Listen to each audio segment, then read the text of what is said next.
It is my pleasure today to introduce you to two projects that are innovative in nature and to talk to you about the unique use of CDBG funds to help with the rehabilitation of our main streets.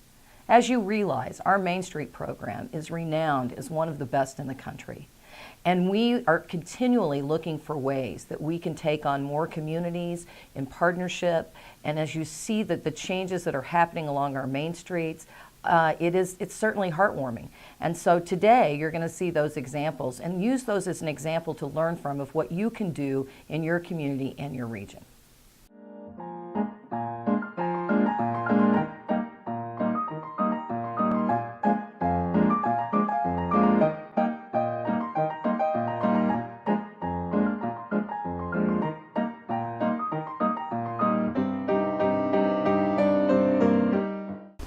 Most of them are historically contributing in regard to State Historic Preservation Office. Many of them are late 1800s, early 1900s. Architecturally, according to the architects, there is some very unique architecture down there. I can see it. I don't know that I appreciate it in my position. It's not really my area of expertise, but I know the value of it. And our goal is to preserve that history of Belle Plaine. Well, first of all, the City of Belle Plaine elected officials committed $2 million to downtown revitalization. From there, we pursued some opportunities that were made available to us with the facade project, $1.5 million of iJobs, a $500,000 CDBG, Community Development Block Grant, and then the city, for that portion, the facade portion, the city threw in $293,000. And then the streetscape portion has a $100,000 iJobs green stormwater funding in it. It has another $300,000 community development block grant money in it, and then the city is picking up a lot of the rest of it. We initially 3-4 years ago looked at just a streetscape. Then the opportunity for the facade portion of it also came to us. And we realized at that time that just the streetscape, which is from building front to building front with new sidewalks, period lighting, streets, that is only a little piece of it. It wasn't going to make a lot of sense for us to invest a bunch of money in the streets and sidewalks when the buildings had 20, 30 years of neglect and deferred maintenance on them. Because what we needed in order to spend public funds on private property, we had to execute what is called a temporary easement. It's a 7-year easement, and that gives us the right to go in there and invest that money on improvements on the facade, the front portion that faces the street. It does not convey ownership. We struggled with that with some property owners, feeling that the City of Belle Plaine Community Development was trying to steal their building, which nothing could be further from the truth, because we have a few buildings and we don't need any more in our ownership. But we were successful at convincing I don't know how many, actual 29 property owners on 36 storefronts to sign temporary easements.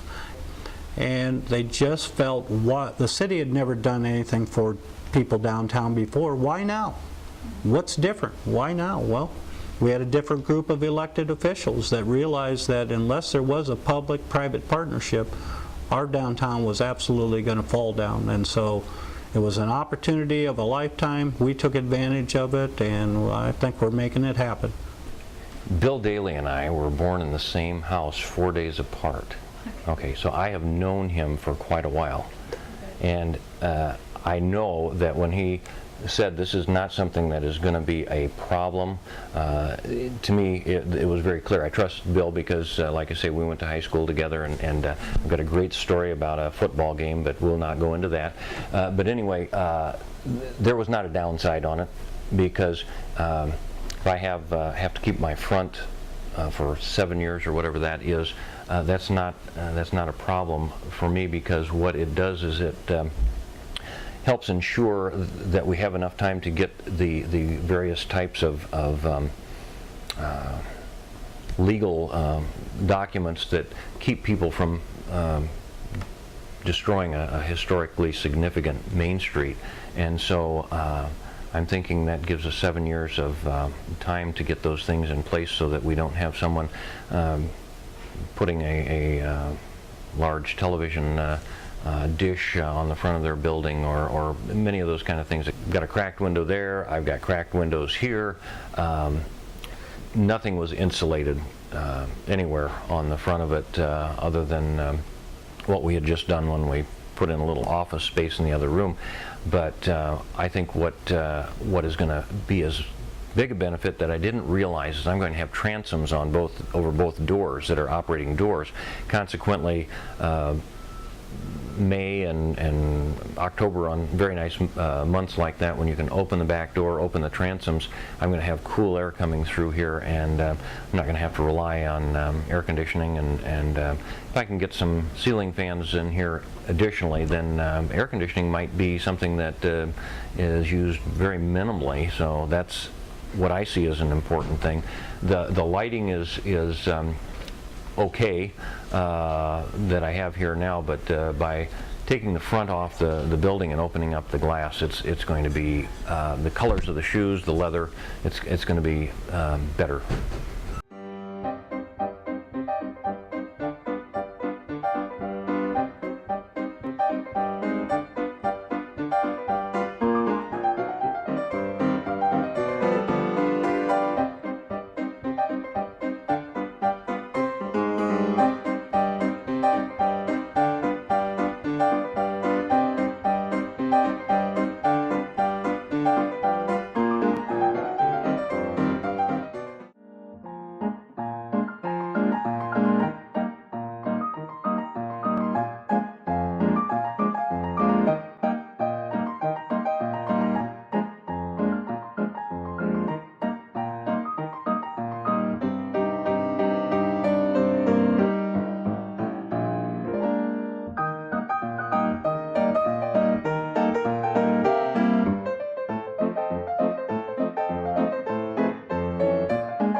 What's behind me here says pulling together, and boy does that tell it about Woodbine. As far as the community is concerned, the response to the facade master plan is, I mean, I think I can sum it up in one word, and that's pride.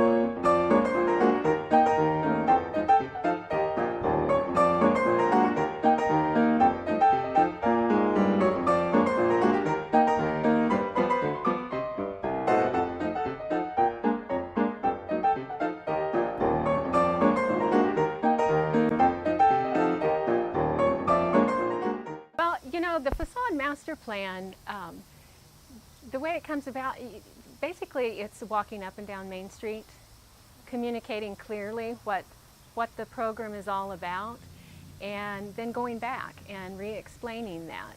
And then usually what we found was that after a couple of visits, people were, and let them think about it, let them mull on how to get on board, and let them go back to their family members and talk about it. So that's really basically what it is just communicating well. This is one way with the facade master plan that we thought would be a great way for the community to also engage in the program as far as keeping an eye on these signs. And so the very first one that was finished, we put in the window. We talked about it at our annual meeting. And then we're hopeful that right now we're kind of right in the middle of things. So there'll be about 10 of these go up in the next 3 weeks. One of the big things with the facade master plan, I think, was just getting the momentum of the town going in the right direction, about people improving the looks of the town, the feel of the town. I think now when you drive through town, it's a more comfortable feeling. And then the just having the facade master plan grant money and the city grant money really helped me out to update the door, update the windows, and and I'm looking forward to changes on the inside as well. That to me is the best thing we're doing because it's most noticeable. I walked out of my office this morning and there were literally people standing on the sidewalk watching the building across the street, and they said, we like to come down here on our walks because it's just shocking to see what's going to happen next.